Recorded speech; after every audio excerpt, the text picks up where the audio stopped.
The objective of this lab is to determine the spring constant of a spring by measuring the period of a mass spring system.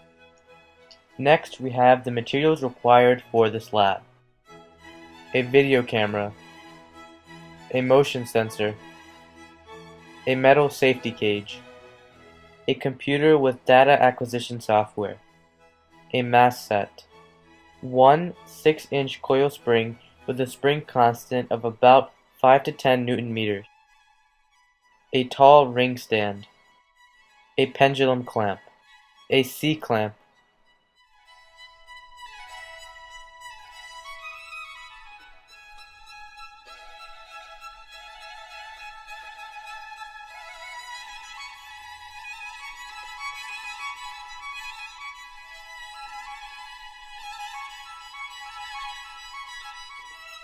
So we are calculating the spring constant using the mass spring method, which entails us using this equation. T is the period, m is the mass, and k is the spring constant, which we manipulated to give us k equals 4 pi squared m over t squared. Again, t is the period, m is the mass. So we did a number of trials. For each trial, we plugged in the mass and the period, mass in terms of kilograms, and then we got a variety of spring constants. We actually got 2 outliers, and we determined that this was because they were too small and they bounced out of the path of the sensor, and they gave us inaccurate results. So of the 3 that were accurate, we averaged them out to be 31.775.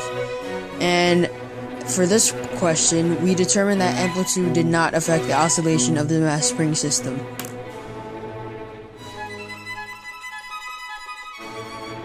For Hooke's law, we did a similar type of thing. This was the equation that was used, F equals negative kx, F being the force, x being the displacement.